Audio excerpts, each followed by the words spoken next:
was laughing when I was watching one of your shows. That looks pretty cute to see, like the short path distillation equipment. I know. I know. I saw that the other day too. I was like, oh yeah, I like that. That looks good. I was laughing. I'm like, That's not supposed to be outside of a lab. Oh, it's not? Well, it doesn't matter. No, I mean, people use it for other shit than cannabis, but not much. You know? Just shows how People cool you like are. me use it, but most people only know it for one thing. Or those people like me who make, oh, I should give you some of the water. Mmm. I forgot the label of it. I can't remember if it's the yarrow or the tansy. Hydrosol. Oh, I spray it on my face or drink it. Oh, whoa. Yeah. Damn. That's some good hydrosol. Yeah. Like you spray it on your face or like as a room spray or Yeah. on your skin. And anything too. Well, it smells like it would be. Like got a little camphorous note in there. Yeah.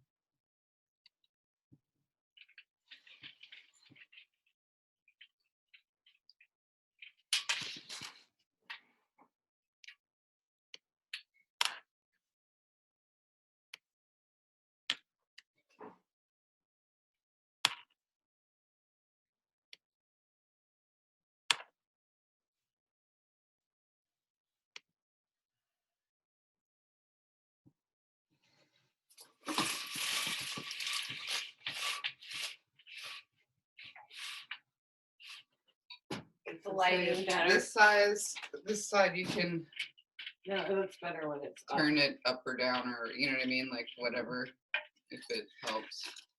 There you go. Thank you. Enjoy the movie. Learn lots.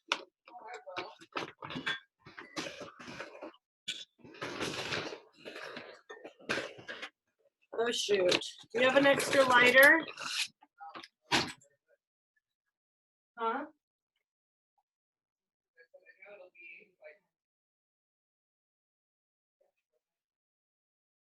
Elsewhere eventually, but I don't know how long it'll take to get to where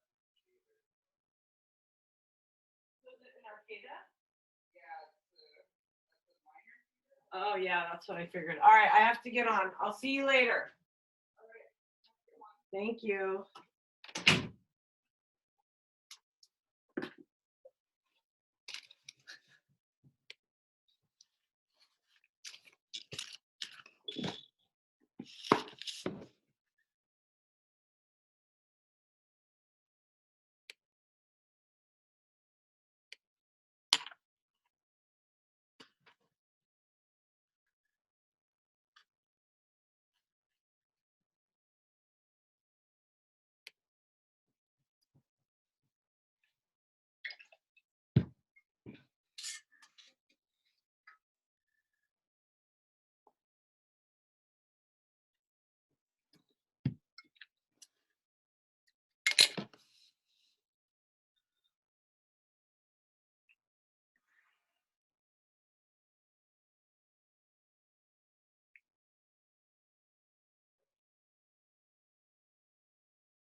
Hey, Luna.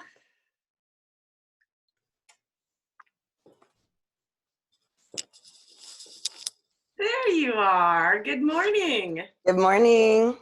How are you feeling? Excellent. Yourself? I'm feeling pretty good today. Nice. I'm ready for the new year. Same.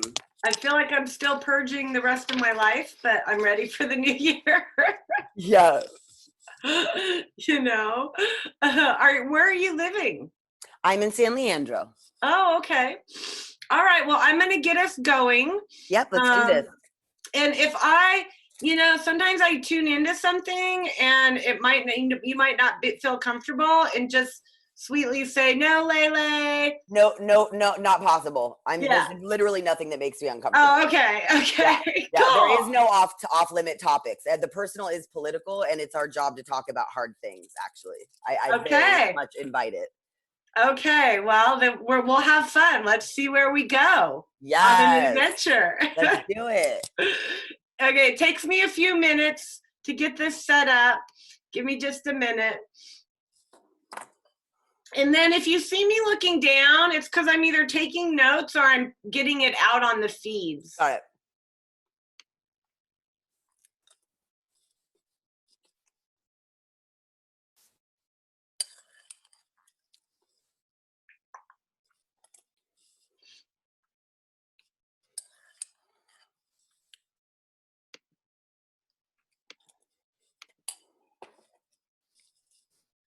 Oh, that didn't work.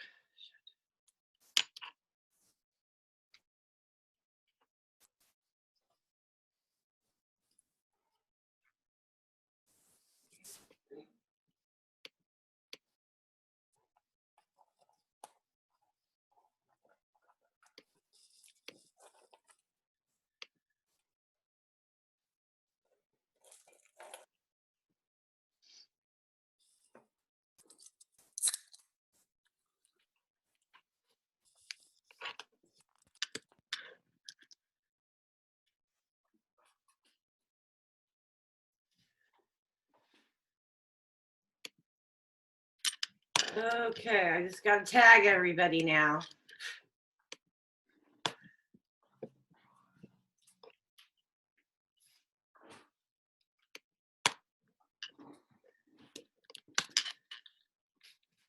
Can you hear me okay if I talk at this level? Yeah, I can totally hear you. Okay. Because I kind of have a headache, so I don't want to yell. Oh God, it's this moon. Dude, it's also just I have problems.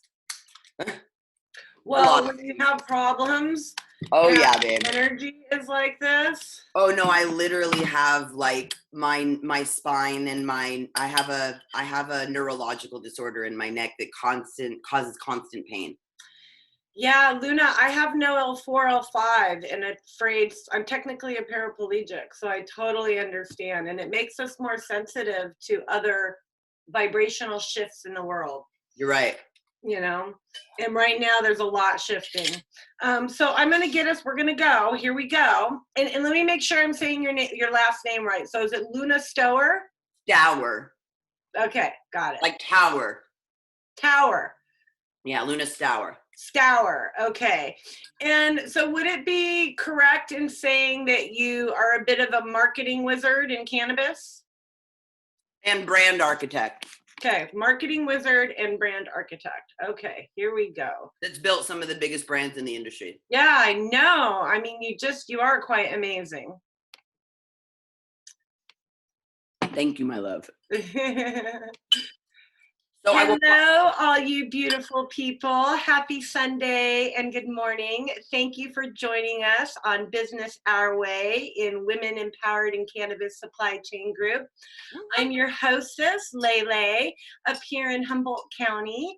And in a few moments, we're going to get to say hello and have a beautiful conversation with one of cannabis's marketing wizards and brand architects of some of the biggest brands in the industry. So welcome, Luna. Hello, good morning. Good morning, everybody. Thank you so much for tuning in on your Sunday morning to hang out with us. Thank you for taking some time out to kind of, Sunday is always supposed to be a time out day, but this is kind of dipping your toes in what we all try to get time out from. What does your typical Sunday look like? Usually hanging out in my bed with my puppy, watering the plants, catching up on emails, calling friends and family, hanging out with my baby nephew who's about almost a year old. So yeah, I'm a Cancer, so I'm very much about the home and family. So Sundays are definitely the Sabbath, so to speak.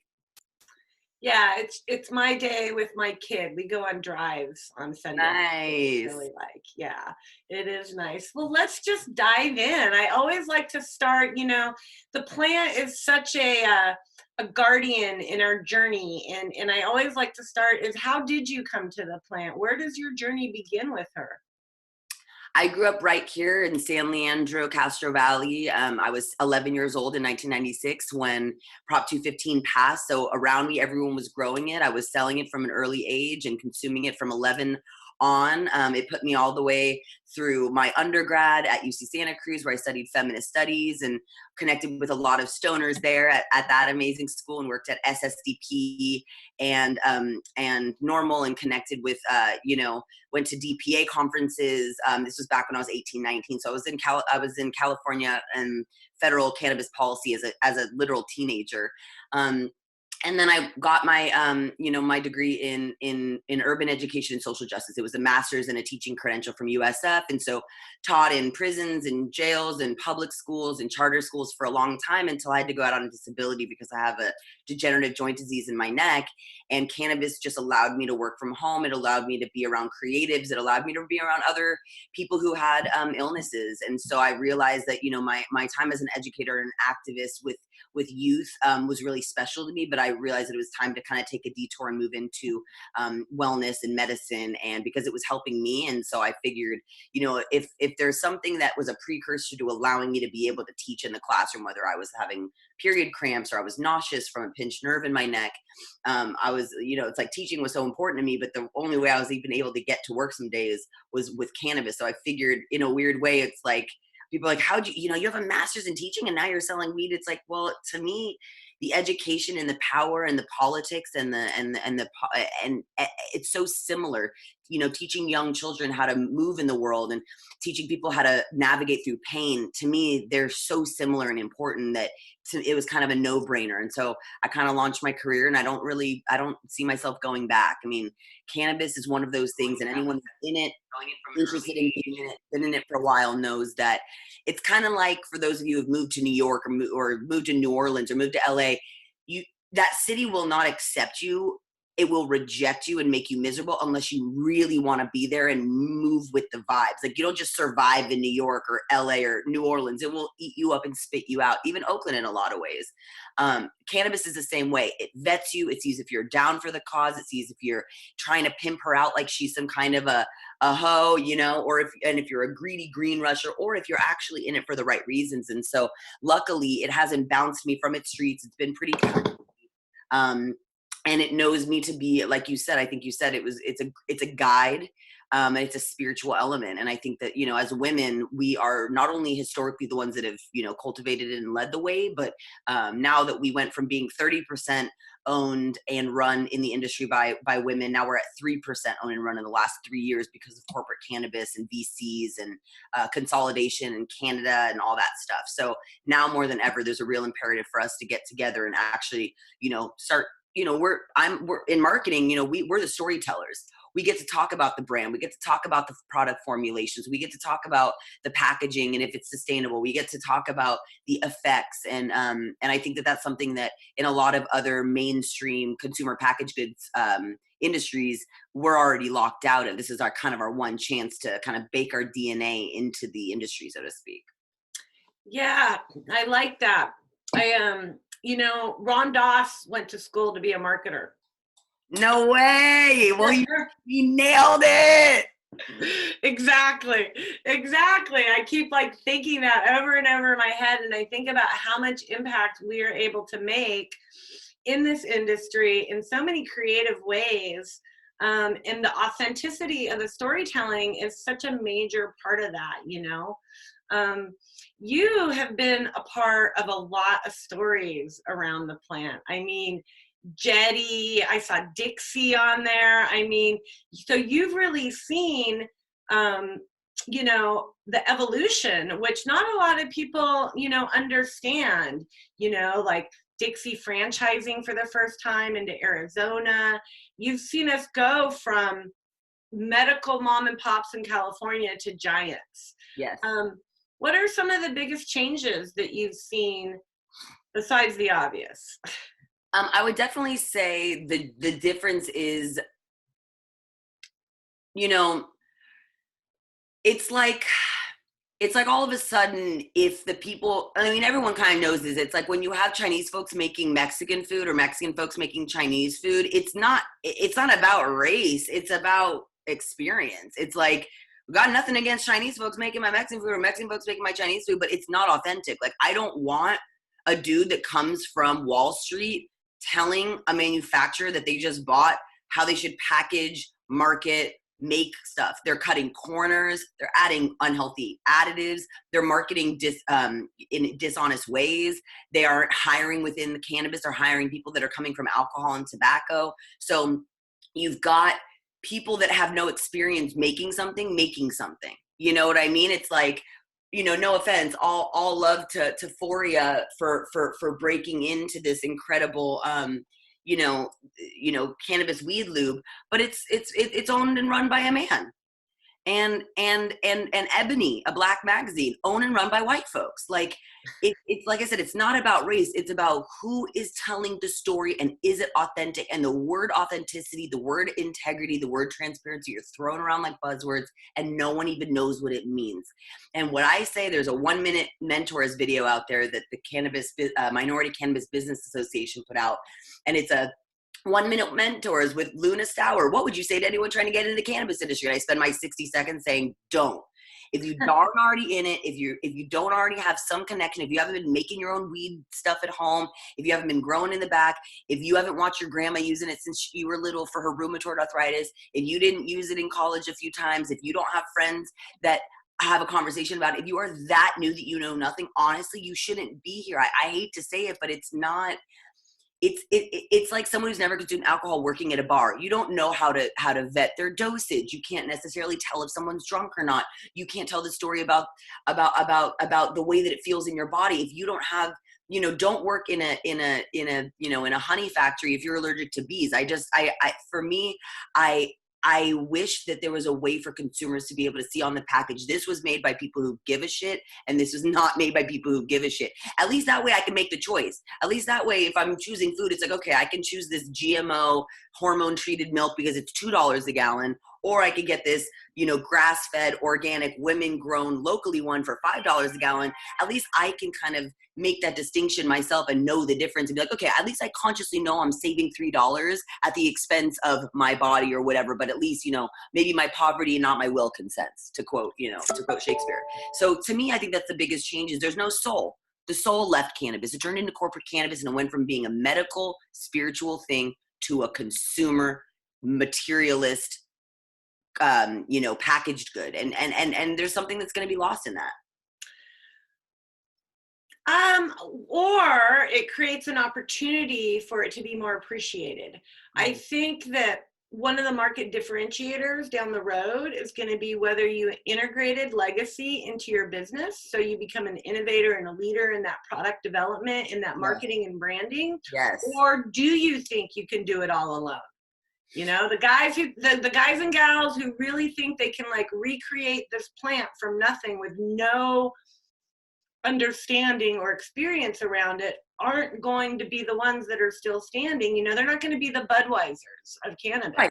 It's ego because it's just like not to gender generalize, but in general, the joke that guys won't stop for directions, but women are just like, where the hell do I go?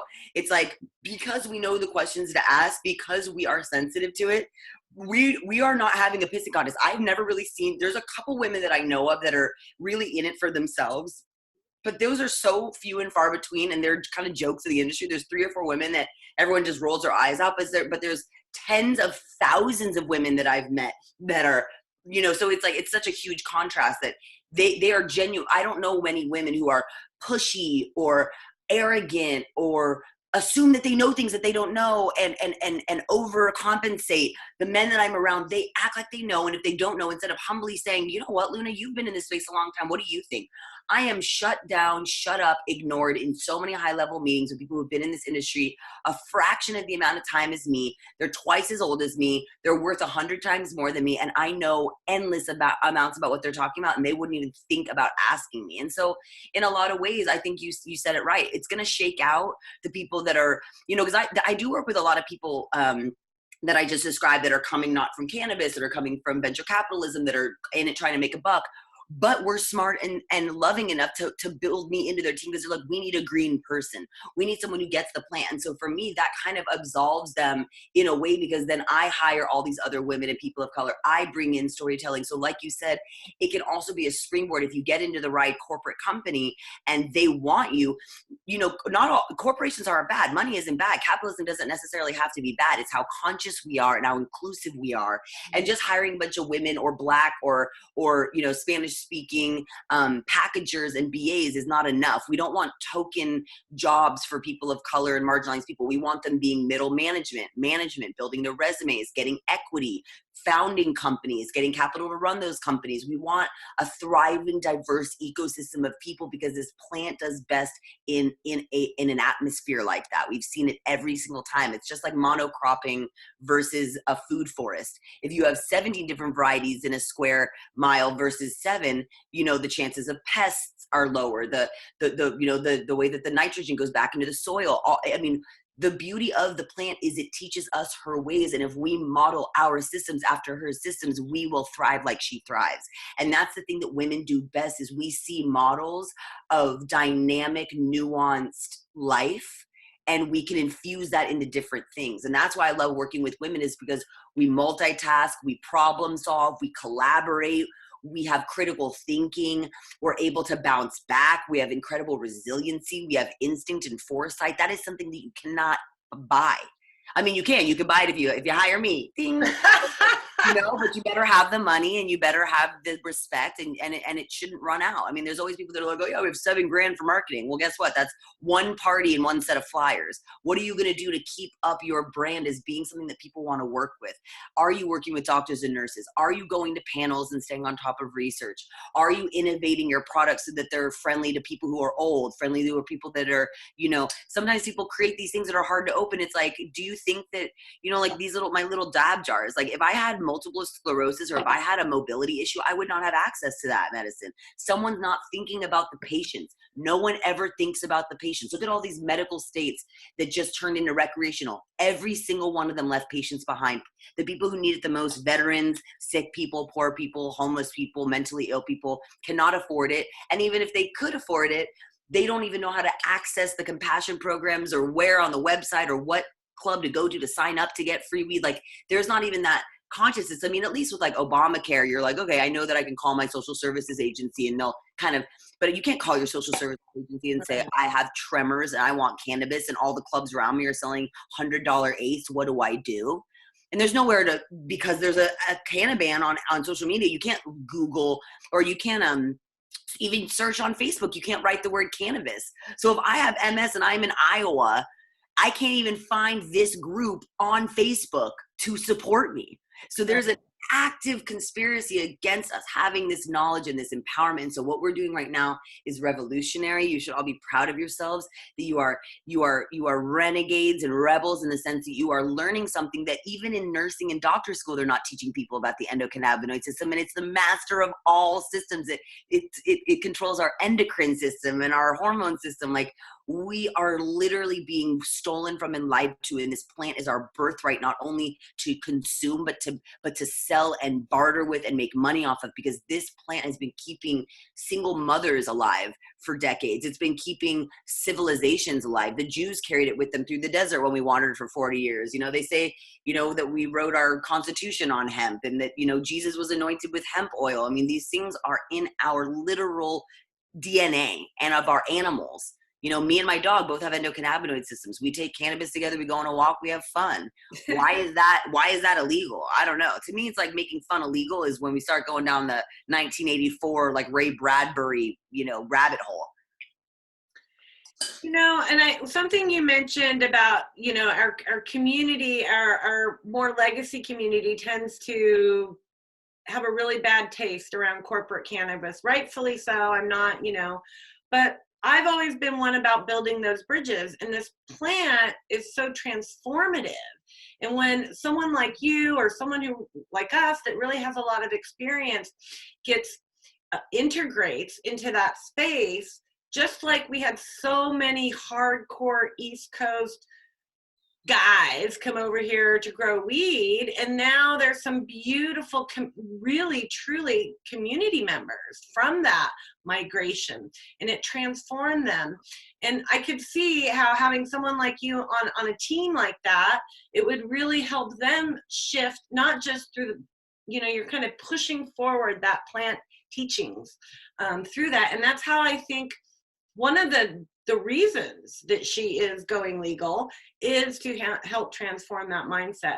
But she can't do it on her own. She needs us, our stories, our voices, our brands, and our education out there as well.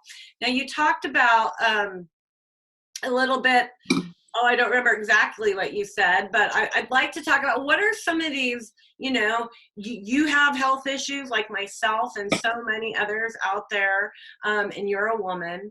What are some of the hurdles that you've been through as legalization has shifted? You mean as a patient, as a user myself? Well, in any way that, you know, as a patient, professionally, personally, you know. Everything, it's been hell. Honestly, it's been hell. I'm not going to lie. I'm not going to sugarcoat it. It's been the most depressing thing.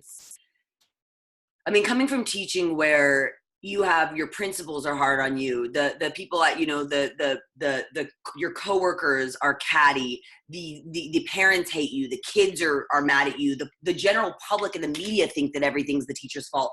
it's that same feeling where it's like the brand can't catch a fucking break. We don't test for enough things, even though we spend tens of thousands of dollars on tests. The BCC, all they care about is enforcement. They're just cops. They're not worried about making sure that we're licensed and that we're moving. All of the regulations mean that we have to redo our buildings and spend millions of dollars to make sure that the sprinkler system, blah, blah, blah.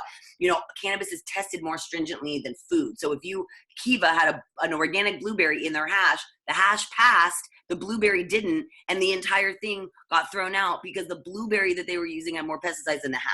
So things like that are maddening. They're insulting. It shows that there's a conspiracy against us at the highest levels to make sure, because if you think about it, the Bureau of Cannabis Control is an enforcement agency. They are not ensuring the health of an economy. They do not care if a business is thriving. They do not care if hundreds of people in Trinity County are killing themselves or leaving or homeless now because they are third generation growers and they have literally no other identity, friend group, working group, labor skills, organizational skills. They own their own farm, so they didn't have to go somewhere else and commute. Their entire livelihoods and sense of self and purpose in the world were gone in one day. On January 1st, all of a sudden there's a ban in the county because we allow state local rights.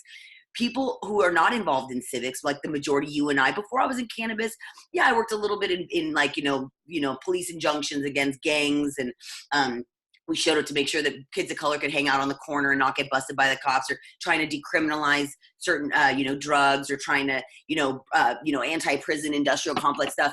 But I wasn't really involved in, I wasn't going to city council meetings every Tuesday from 5 p.m. to 1 in the morning where they keep pushing you back, and you have a line out the door of people saying, cannabis saved my life, please give me my medicine, crying every single Tuesday for 8 hours for 3 years, people crying to these people in tall chairs who go and leave and go to the bathroom, and they'll take a vote, and the one person that was going to vote on our side went to the bathroom, and they take a vote, and the entire city has the highest tax rate in the entire country, and 100% of the businesses that were here left or went out of business. I mean, these are things that are maddening. How are you supposed to give your life, your money, tell my parents to invest in the cannabis industry? We all lost money. All my friends and family, I got everyone to invest in the cannabis industry, and because of VapeGate, it all went under.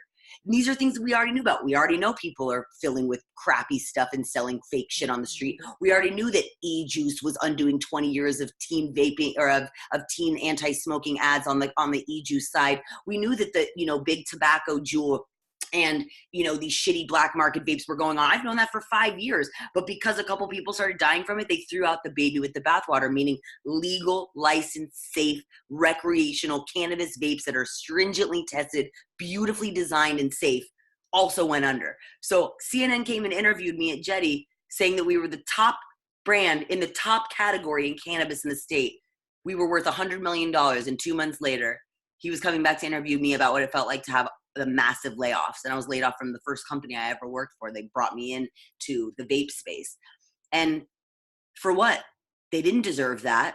Buyers got scared. They stopped buying it. And we went from, millions of dollars a month to nothing because people were scared. Mm-hmm. So you're working in the most fickle industry in the world because everyone's 1 foot in, 1 foot out. It's like having a lover outside of your relationship. It's like everyone's got their day job. I still have my I totally feel like this industry has been my lover for the past 4 years. You're right. We've broken up. And it's not even sexually satisfying. Exactly. You don't get the good parts. It's all the shit. Yeah, it's just the shit. It's because we've been in it so long, we don't want to let it go. And it's like, we don't want someone else to have it. I'd rather be being, this is why I stayed in teaching even when I wasn't happy doing it. I'd rather it be me working with those kids, working with this plant, whatever it is, than the next dumb motherfucker. So, and I feel like it's really our imperative. Like, we have been given this gift of knowing where to fit in. And if you don't know where to fit in, I don't really know what to say to people like that, because I want to be inclusive and I want to be loving, but honestly, this is a kind of a private party. Not everyone is welcome into cannabis. Like, unless you know the way, unless you're a programmer and you want to make an app to make use better, or you're an assistant that loves to just help book travel to all the fun events, or I don't care what it is, but if you don't already have a relationship with the plant, it almost doesn't matter what your history is. It almost doesn't matter that I know about Dennis Perone and Brownie Mary and AIDS patients. Like, it's almost like if someone organically has a like, if I don't care if it's you waking up to take a bong load at 2 a.m. because you're an insomniac and that's your one way that you consume cannabis, or you brought cocoa, a sample to your mom's house and she shared it with her friends and it changed their card game. You have something that you can literally mine that energy, transmute that like, you've basically created this chain and you can send and take information from that to and from the plant whenever you want. But find it, name it, close your eyes, visualize the color of it, the shape of it, the feeling in your hand, and hold on to that tie to the plant, because you are going through a wild fucking ride if you're in this plant. I have a pretty cushy job, but guess what? We're a little canoe on a big ass tsunami, and if you don't know what's going on, you're gonna get your neck broke. And I have friends right now, Somatic, bless their fucking hearts, the most beautiful gay couple, Chris and like Chris and Clayton, and they're going under because of an investor backed out. They have the best edibles product on the market. They have a cold brew coffee that they infuse with ritual coffee. They met at the San Francisco Small Businesses meetup, and they're like literally the most like, they're like a blue bottle coffee style thing with like a high-end queer cannabis brand. It's literally a dream. It's packaged beautifully, marketed beautifully. It works really well. The caffeine, the way the caffeine uptakes that. I mean, it is a world-class, gorgeous, successful, well-loved product, and they cannot fucking survive because of a bunch of different reasons. The BCC, over-regulation, over-taxation. The retailers don't know what the hell they're doing. And everyone, because the regulations change, everyone has whiplash.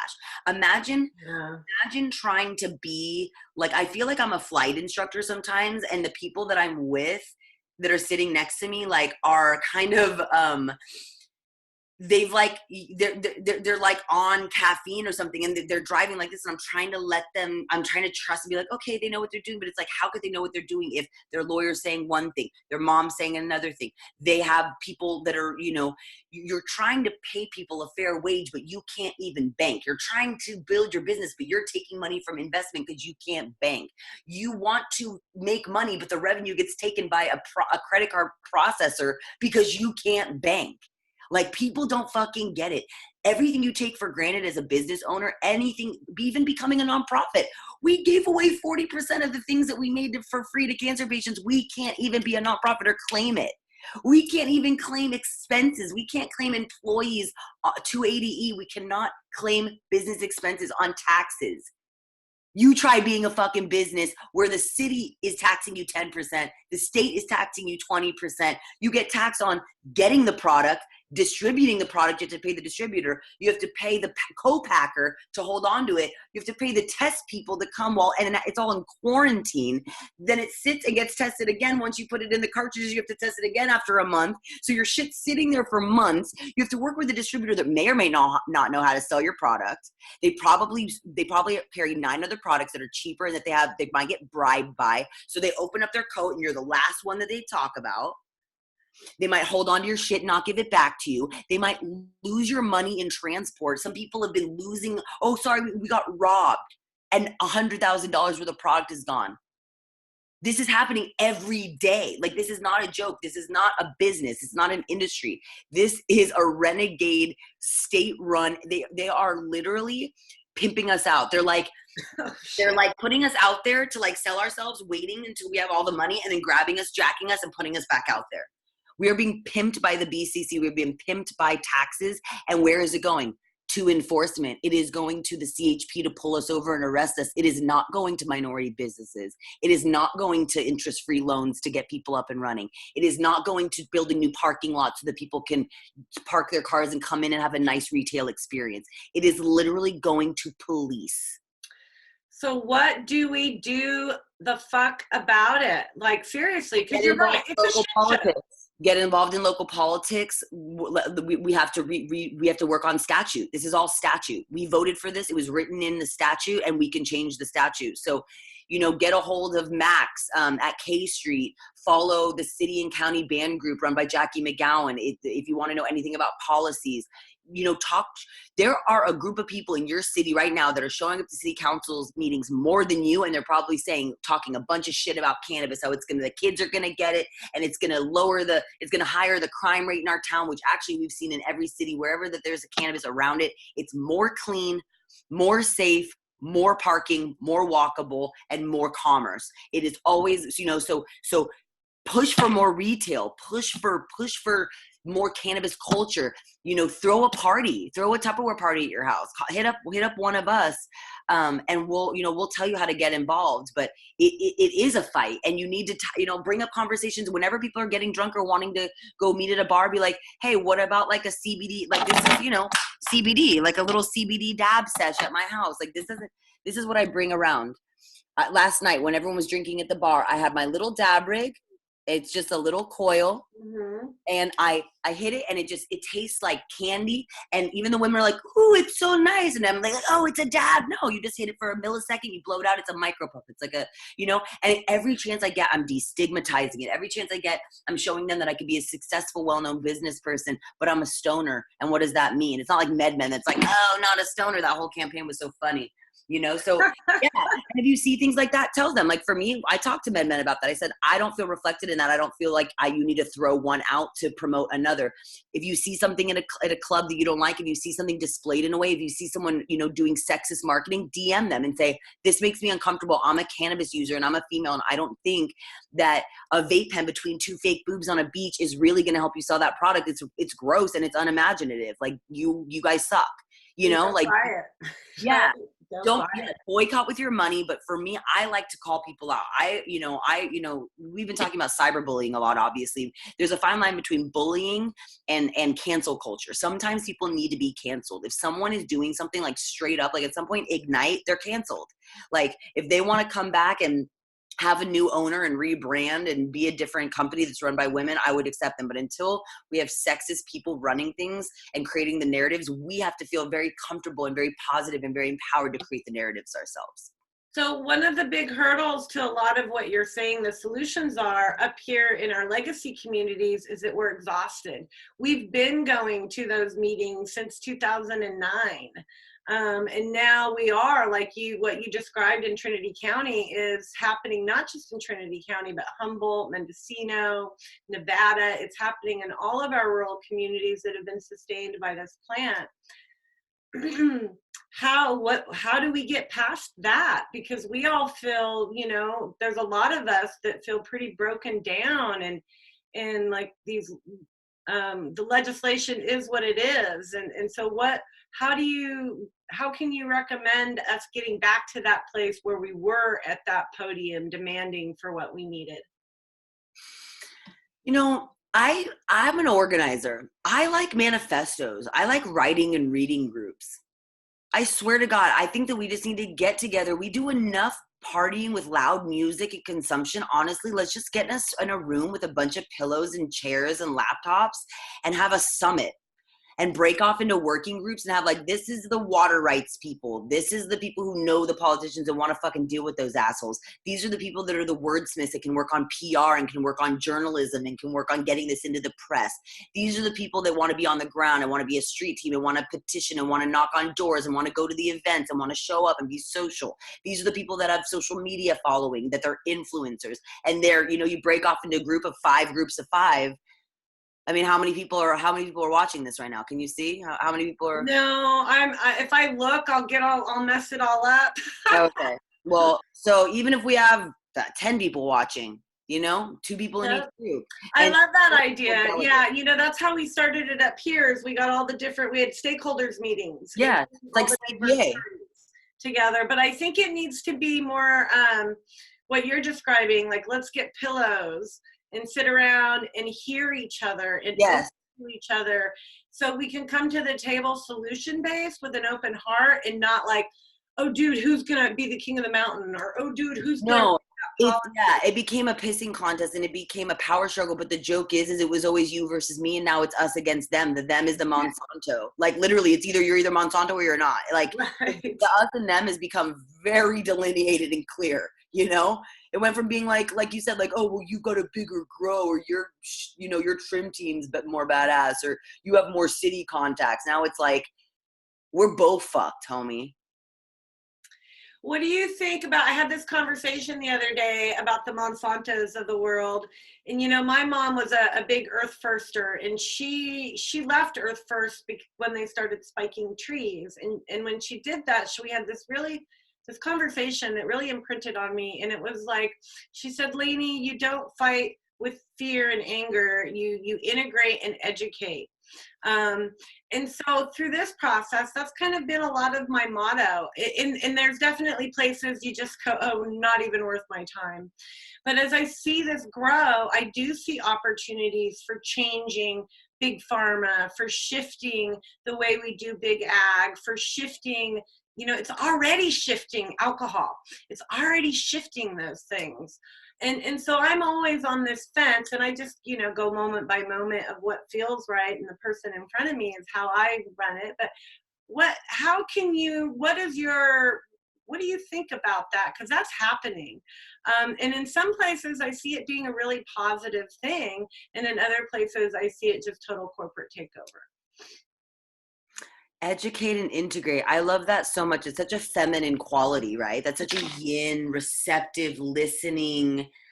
It's so funny. I've been feeling that with partners of mine that like are male, that are, it's amazing to me how much more energy it takes to puff up and try to be right than it is to just take a breath, listen, and feel into something. Yeah. 99% of the issues that I'm having are around overreaction, overcompensation, and ego.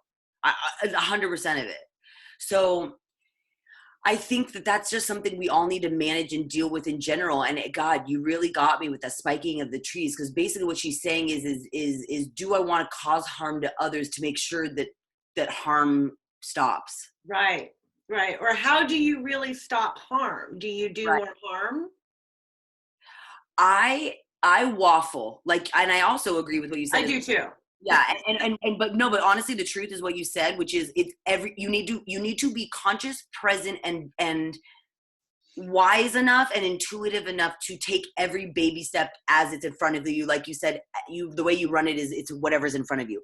That could not be more vague and right on at the same time. It's like the answer is that there is no answer. All you can be is prepared in your heart and your mind so that you're tuned in enough to know in that fucking moment. The same thing as that flight instructor metaphor. It's like, if you wait 1 second too long for that student to do the wrong thing, you're fucked. So you need to pull up to let them know, hey, you should have actually pulled up a little bit more right there. Like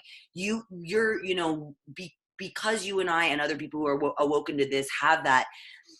It's like when a parent yells at a kid. It's like, of course you fucking know better than the kid. It's a kid. Why are you yelling at a kid? Or even with my parents, I'm like, you're 70. Why am I, as 30 years old, who knows psychology, 36 this year, who understands psychology, understands early signs of dementia, understands all these things, and I see you doing these things and I'm yelling at you because you're annoying me, when really all I need to do is know in my mind, I expect you to play this role. You are going to be the funny, neurotic, overbearing mom that's going to get me gifts I don't want, is going to feed me when I'm not hungry. Who is crazier, you to do that for 68, 9 years of your life, or me who is getting angry at you for being who you are? And so I can keep getting mad at these corporate shills for trying to hit on me and thinking that I'm a brand ambassador all I want. I'm consuming my own hatred for them, and it's ruining my mood. So I'm just what I do is I just have pity and sweetness and unconditional love, and being like, how sad you haven't woken up yet. I have a little bit of time. And like you said, sometimes they're not worth my time. 80% of the time I'm like, I got other shit to do. It's like being at a thrift store. It's like going through all this stuff to find the one cashmere sweater that you'll wear forever, but it took you 20 shills to find the one good thing. It's like Ross. You're like, okay, there's got to be something on this rack. And that's how it is at it used to be the opposite. Back in the day, you'd go to a cannabis event and it was 98% amazing and 2% weirdos. Now it's, 90%, I don't know, let's say 80% amazing, 18% corporate and 2% weirdos, but the 18% corporate has 90% of the capital in the space. So you're still around great people, but none of them are making money. None of them are they're just having cultural influence. They're not really, a lot of people that we know and love a lot. Like I happen to have made my business monetarily financial, but like feasible. But the people around me that are that are just like me have absolutely nothing to show for this. They have no investments. They don't have a good job. Their brand's not doing well just because of how the industry is going. So, it depends. Do you want to be a cultural supporter of cannabis, or do you want to actually get in the industry where people are going to be making millions and billions? It's like, you can always be this. You can always be helping with policy. You can always be helping at a consumption lounge, being on the retail level, working with patients, and just ignore what's happening in corporate cannabis. It's still going to trickle down. You're still going to see it in the packaging and the media. But it's like, if you are a warrior and you know how to speak to those in power, get on their boards, talk to them about sexism, talk to them about racism, talk to them about the war on drugs. I was built to talk to people like that. So for me, I'm not this open and candid all the time with them. I'm a lot more sugar coated. Like you said, I want to integrate and educate, and no one wants to be talked at or lectured at. And I was raised by New Yorkers and Scorpios, and they both are highly educated, and I'm very verbal, and I have a very assertive nature to me. So assertive is different than aggressive, right? So whether it means taking classes on active listening, doing some work around public speaking, persuasive speaking, reading some books around sales, doing the thing that's crazy is a lot of us ride on our laurels, and I do it probably more than anyone listening, is I know what I'm good at. Even me becoming an English teacher, I only became an English teacher because I knew I'd be good at passing that test. And so I just did the easy way. Same thing. It's like, oh, I'm a copywriter. It's easy for me. Do the things that are not easy for you. Learn the accounting side of the business. If you're not into numbers, if you are on that side, go with a brand ambassador and see what it's like to talk to someone else, or do something that's, whenever you're like, oh, I don't want to go on the farm and fucking deal with the soil. If that is your reaction, you need to fucking go spend a week on the farm and deal with the soil. Go into the discomfort, lean into that, because that's where you're going to grow. And in that moment of growth, other women and other people are going to see that, and it's going to inspire them. And that's the only way we're going to move forward, is with the problem with no one making money and this industry crashing is it's been the death of innovation.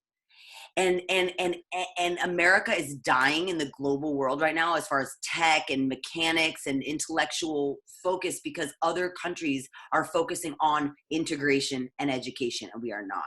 So being the Americans we are, I think that we need to do a little bit better job of self-learning. Yeah, well, that's something that I just haven't even thought of in those words for the legacy industry. Is that's one of the things that makes them such innovators, is because we did have to self-learn everything. I talk about the broken pipe on the hill, and you can't go to the plumber or the Ace Hardware to get a new pipe. You just have to figure out to fucking fix it, or your plants die because it's 115 degrees out. Necessity is the mother of invention, and that's why fucking hill folks grow the best weed, because you have to work for that shit. You sleep there under the stars, shitting in a bucket with your dog and your shotgun and whatever fucking canned foods you have, and a Jenny that may or may not be working in the pouring rain. Hats off to Humboldt, Trinity, Mendocino, Lake County, all y'all. I see you. I've been up there. It is real. You did it. You paved the way, and now you're getting shat on, and it's absolutely unfair and wrong. And we should absolutely have an Emerald Cup. I feel like is a very much a bastion of this. Look at this, showcasing our blue ribbon farmers and produce, and you guys are literally the heartbeat and the blood of this industry. And I don't care what anyone says. We need to be pushing that all the way to the forefront. That's the other thing. Find OG Eddie Lepp is still around. Follow their page, promote them, get him on a podcast. Dennis Pearlman's partner, John Entwistle, get him. Wayne Justman is still around. He just celebrated his 75th birthday. Get in touch with an OG, get involved with veterans, Ryan Miller of Operation EVAC. They do educating veterans about cannabis. Show up to a meeting, hand out free cannabis to veterans. They do 4 meetings a week across the Bay Area in San Jose, Sacramento, Oakland, San Francisco. They might maybe up in Santa Rosa. There is so much cool stuff going on.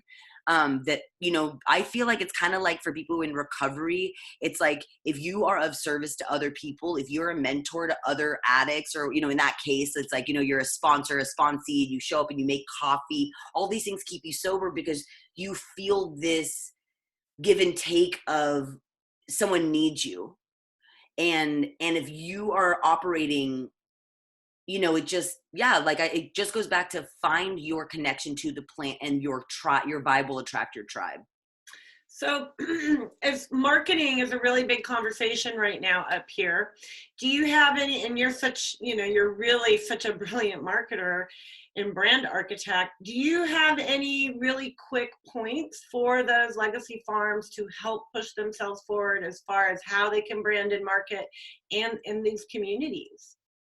Yeah, get in touch with someone in your community, especially if they're on any social media, has a college kid or a millennial that knows how to run social media and can help you put together a Weebly website. I did my own website. If you go to lunastower.com, lunastower.com, I made it myself on Weebly.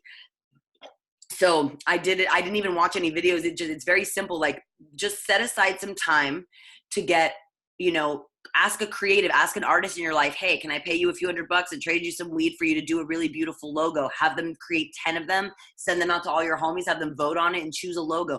Just give yourself a logo, give yourself a name, get a website up, get a social media following, and the rest is golden. You know, show up at your local sesh, so show up at your local farmers market, and you will, even if it feels small and it feels weird that you're exposing yourself, everyone's doing it, you're gonna be fine. Obviously everyone's got security culture. Be careful about how you're moving in the space and where you're tagging things, and making sure that you're just being smart about, like, you know, giving just enough information but not enough for someone to harm you. You know, Canistera Series, Filigreen, Northern Nights, Outside Lands. These are all little pop-ups and dinners and concerts where they ask for small Northern California brands to show up, and it's not prohibitively expensive to do so. Anytime you make $100, set 10 of it aside for marketing.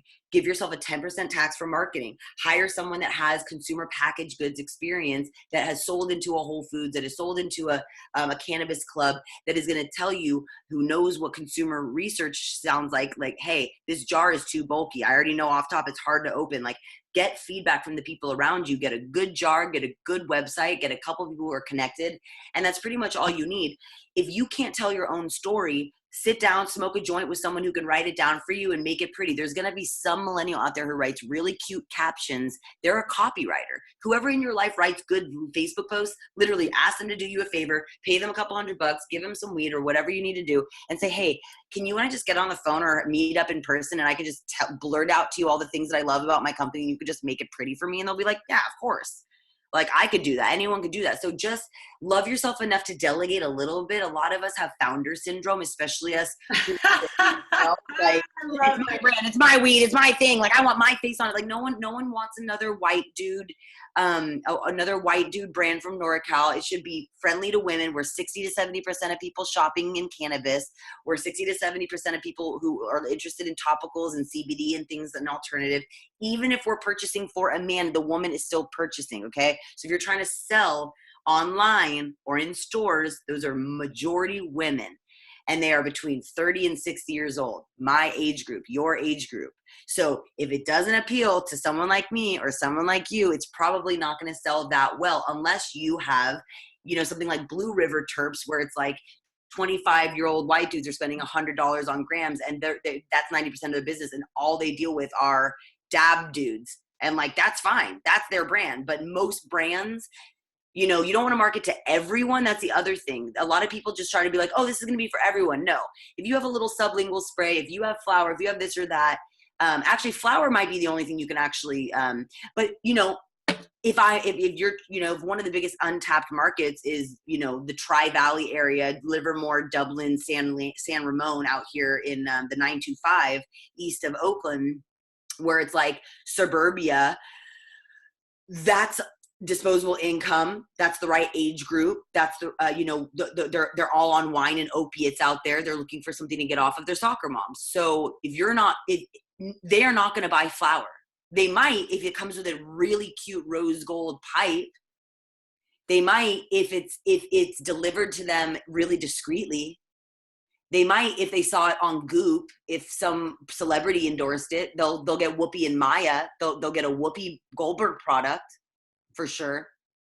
But are they gonna buy your like legend emerald grown blah, blah, blah? They don't fucking know what emerald is. They don't know what sun grown is. They don't know what organic or indoor or sativa indica hybrid is. How are you integrating into the new user's lifestyle? That is 90% of who's buying, and they're spending 9 times more than your dude who's got $25 and wants the mid-grade eighth. Like, if that's what you want to sell as mids all day, that's a whole nother conversation. But if you are what I'm imagining your community up there is growing, big, beautiful, well cured, well flushed, well fed, well packaged, hopefully well packaged goods, you want to think about how that is attractive to a busy working mom. Literally. Yeah. I don't need, look at this shelf. When I have no time, do you think I'm going to grab this and roll it up? Or do you think I'm going to grab a pre-roll? You know what I mean? Why would I want to sit here and have to roll this, and then I have to get my papers, and then I have to light it with the thing, and then I have to like this, like Santa Cruz Veterans Alliance. Do you think a woman is going to want that? I love them, but there are a bunch of veterans in Santa Cruz. There are a bunch of white bros from the military. I love them. This is a great product. I would not buy this. And I'm the one spending $200 on a basket size. And the veteran is not the veteran who goes in and buys that, they're probably getting that. That's the only thing they're getting. They're probably getting a 10% off veteran discount, and they're walking out. So it's no hate. There's a spot for everyone in this industry. But if I'm trying to actually save my farm and scale, you better brand to someone that you might even be annoyed standing behind at the grocery store. Hate to say it. You're in the consumer packaged goods world now. I hate to say it. It's like, or you just stay super, take the Etsy approach where you like, you know, and I even recommend people to stay underground, to be honest, off the record. This isn't off the record, so. Well, you know, off of my official, like I want people, I'm not a lawyer, so I'm not going to tell anyone to break the law. I want people to do what's right for them. And I want people to, you know, I have white privilege, so I can say that. But however, the people that I have seen who have kept their sanity and kept their self-respect and kept some of their money, honestly, it's the ones that didn't buy in. The ones that bought in got fucked the hardest because they gave up all their information. Everyone knows about them. They're the ones that paid all the fines and the fees and the licensing permits and the applications and the non-refundable this and all the gas going to and from meetings and the lawyer bills and the SOPs and the consultants and the time and the mental health issues and having to take vacations because of stress and losing relationships and downgrading lifestyle and the last few years just being depressing and probably an uptick in cannabis and alcohol and other drug use. So it's been very expensive to to try to be a good boy and girl in this situation. So not to say that those things and those stresses didn't impact the underground community, because like we said, there have been suicides, people have gone under, but at least they're on their own terms. At least they didn't get, at least they got fucked, but they didn't fuck themselves. I have to totally, in so many ways, disagree with you. I've been around this black market industry since the day I can remember. And I have been under severe oppression. I have been violated in every way. I have had a gun to my head. I have had someone try to take my child. You know, when you're living in these communities, there's a lot of violence and negative impact from being oppressed by a drug war. And what legalization should be doing, and so I will agree with you that legalization is a shit show right now. But what it should be doing, like as if we were vets coming back from a war, is empowering us so that we can share that information and that our natural technologies around the plants with this new big industry, so it does grow and heal and transform. But I really think that, you know, when you talk about these pressures and legalization, it has been really hard. But what we've been through for my lifetime is even harder. Driving down the road with 100 pounds because you got to feed your kid and you're really fucking stressed out. And if something goes wrong, you lose everything. Is a little harder than going, fuck, I'm losing everything and I got to pay my taxes. You can strategize around those taxes. You can build partnerships. You can create relationships. I think what's hurting us the most is that we're not doing that. We've disconnected. And as a legacy community, what created us was that interconnection and that communication and trust system. I think I'm one of those people. I was at the gate on December 31st, 2000, and I think it was 16, in Humboldt County before the state even approved. And I've lost everything but my child. I've lost my roof. I live with a girlfriend. I've lost everything, but those permits are almost done. And I feel so proud of myself and the other people that went through it with me. And what we're going to be able to create out of it is amazing. High five. I see all these early risers, early to markets as fucking warriors. And if we stick through it, we're going to be all right. We just have to get back together again because we have all the pieces. Yes. You mentioned that in marketing, it really is like going back to the potluck. What do you got? Bring it. And then we have a feast. Yep. It's stone soup. Yeah, exactly. I love that book, Stone Soup. You just put the stone in the water and all of a sudden you're eating. It's so fucking beautiful. Yes. And that's what the plant empowers. That's why we are here, is because she wants to infiltrate with all that great medicine and all those teachings.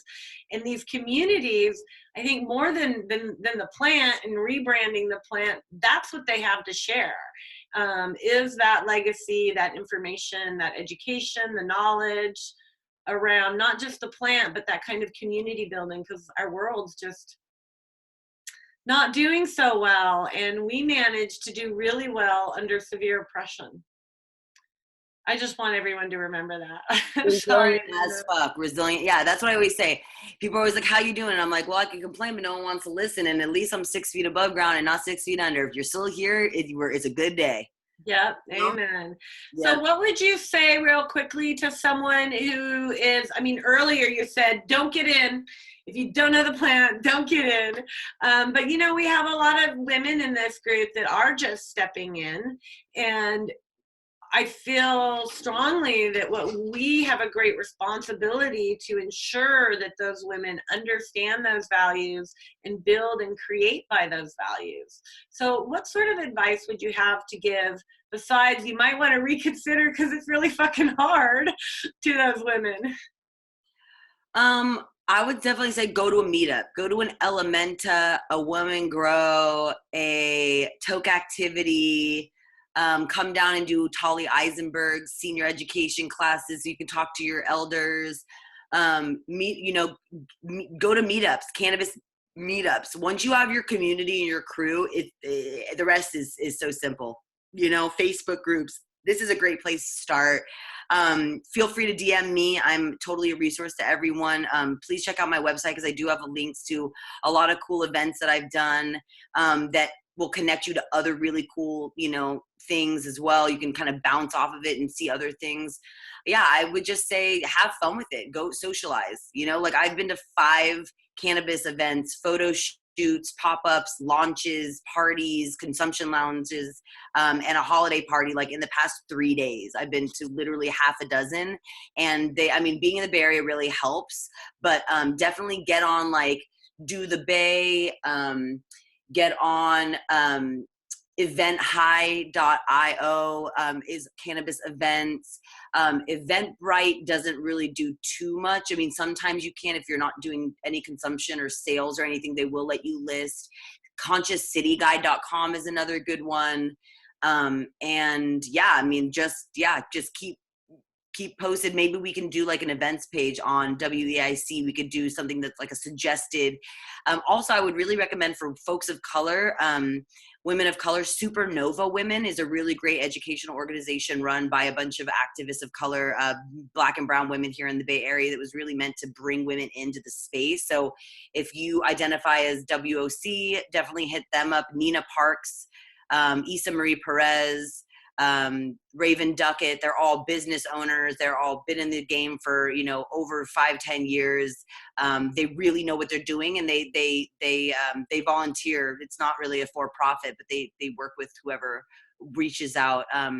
Also really recommend coming anytime that there's an event. You got to be there. If you can get into a Hall of Flowers, Emerald Cup, marijuana business conference in Vegas, if you can go to the State of Cannabis in Long Beach, if you can go to New West Summit, ICBC, International Cannabis Business Conference, you can usually get a scholarship or a press pass. If you tell them that you're press or you're blogging, you can usually get a for free. So don't be scared away by the $400 or $500 ticket prices on some of these things.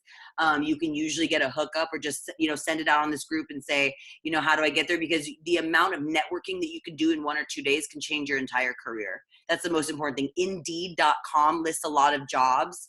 And even if you don't necessarily get the job or want the job, I would highly recommend reading through those job descriptions and going to these interviews and talking to them. Even if you know you're going to tank, you're not qualified, just get on an interview with them, have them look at your resume and go through the boot camp of what it means to get into the industry, and be like, oh shit, they really want to work in car because I have to drive around all the time. Or, oh shit, they really want me to have a social media following, I should get on that. Or, oh man, they really want me to know Excel, I should probably take a quick course. Like, whatever it is that you want to do, just like kind of peep it and do some informational interviews with people that are currently in that job. I use Instagram DM all the time. I've built my career on Facebook and Instagram DM and LinkedIn. My entire career, I get headhunted through there. If your LinkedIn looks really good, you can easily share it. It's like a resume and a website in one. That's my best advice for anyone trying to get in. Great advice. Social media really helped me. Being on it early with cannabis has been a great asset for sure. Nice. So one last question for everybody. What do you see coming up for 2020 around the plant? Oh man. Well, first of all, time-space continuum doesn't exist. So this whole 2020, I only think of it as like the Gregorian calendar of like sessions and dates for Congress and the city and the state in a weird way. I'm like, it just makes sense for like periods. But I feel in this this rotation around the sun. What do I feel? Honestly, I'm sitting, I never made predictions like about, I'm a big Warriors fan, about who was going to win either. I feel like it feels ingenuine to even imagine it because it's so up in the air. I can see it going one of two ways. It can either continue going downhill where all these big companies are going under and the BCC is losing faith, not only from the vendors, but from the consumers. And we really find ourselves in, even that kind of splits itself, because it's like we kind of want to compost the empire and kind of go back to where we were. And in some ways we'll never go back to where we were, because in a good way though, because a lot of these underground folks professionalize, they got good packaging, they have a relationship with the lab, they know what their consumers want, they understand distribution and how to move. So we professionalize the underground and then put them back underground. So there's something magical about that was really kind of put them through boot camp, through in a certain way of business boot camp.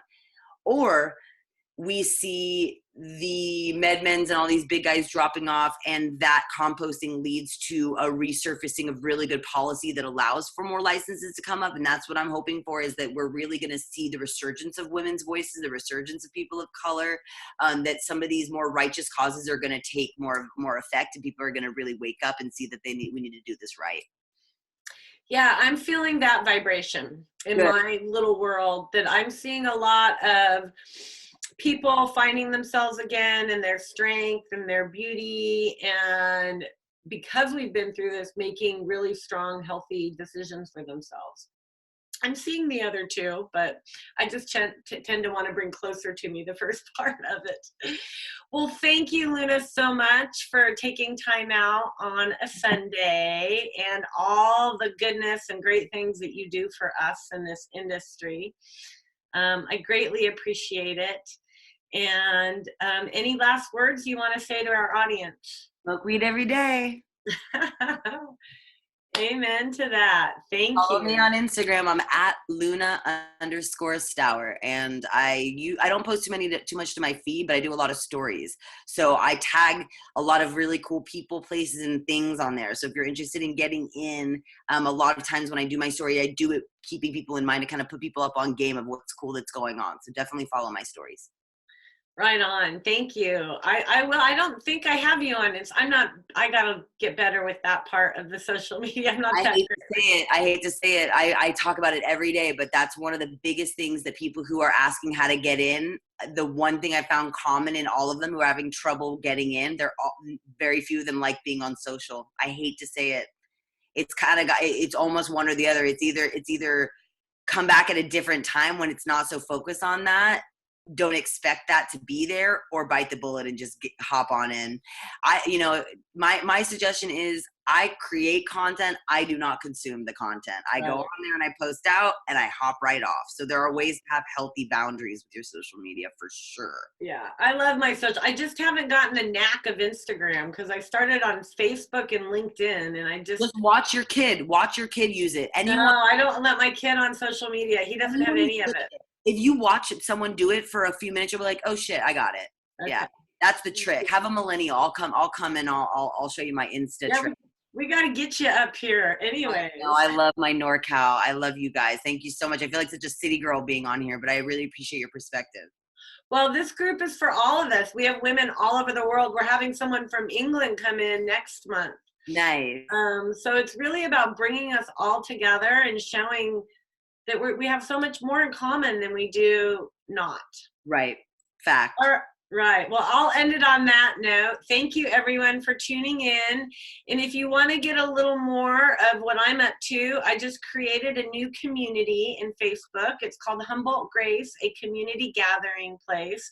And like we do here with women in the supply chain group, we really wanted to open up these conversations to men and women in legacy, corporate, across the globe, around the plant, on the like values of love and grace. So if you like that and it feels good, come on and join us. We'll be closing in 4 days and be a private group, but right now we're public. So take a look, and I'll see you next week. We're going to have Julie from Skunk Magazine on.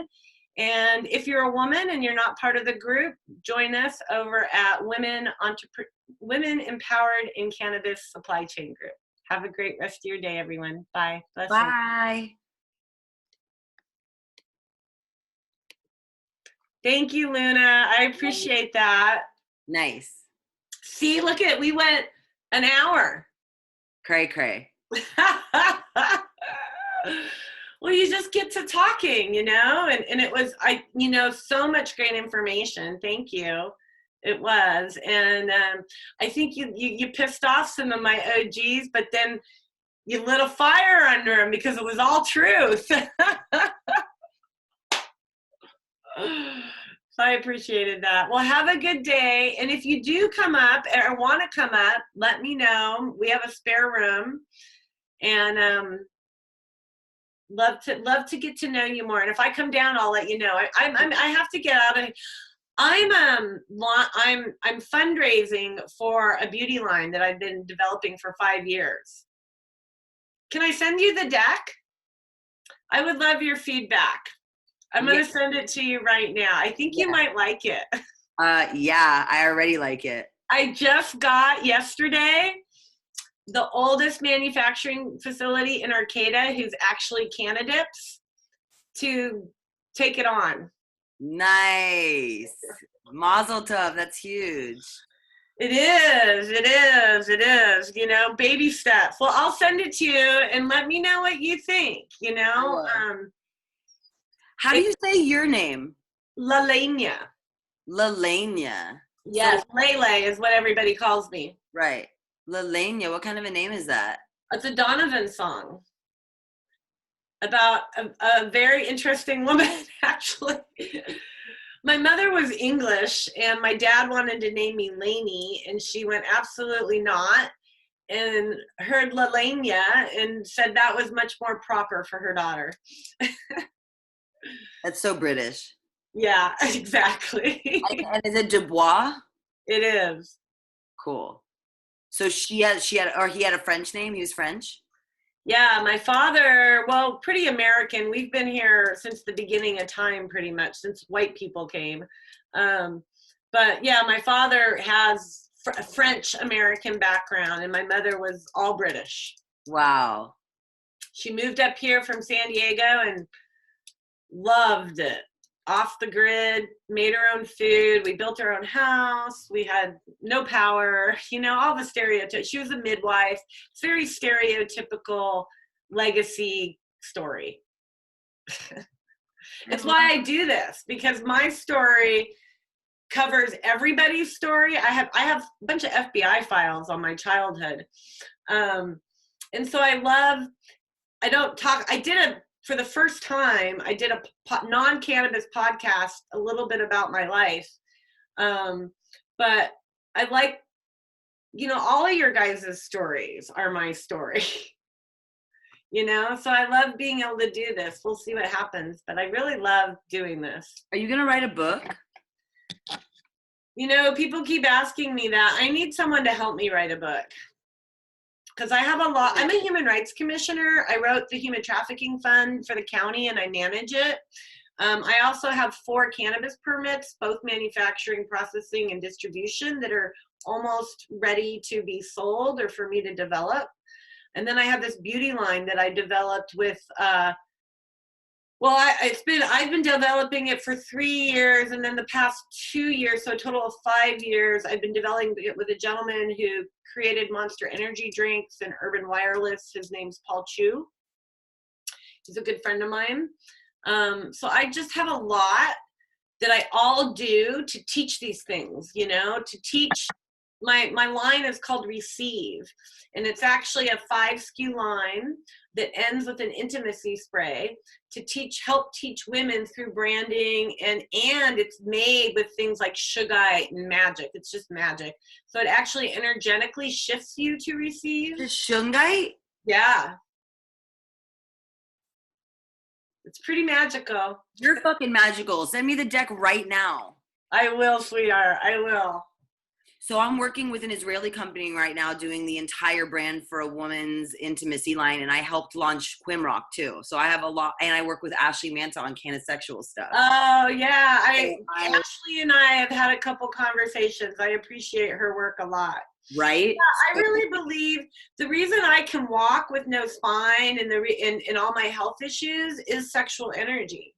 I think it's for women, I think it's more vital than it is for men, and we've been taught to give it away, and it's something that's shared, but it's also something that's ours to create from, not just babies. So I've been celibate now for almost 5 years because of the policy. What I went through when I wasn't celibate in the beginning with people like Hezekiah Allen and other people. Oh yeah, I was the leader of all of those motherfuckers, and I walked away because I knew what the fuck they were doing. They're all afraid of me. I heard he was embezzling. Is that true? Oh, I wouldn't be surprised. I don't know if it's true or not, but I can tell you that he took a lot of shit from me. He wrote his entire policy voice on my story, and I was supposed to be the person who did all the outreach, and he never paid me or hired me. Instead, he did some really horrible things, tried to, around my reputation. And you can see where our policy is at. He's not the only one. There's a few others that are quite responsible.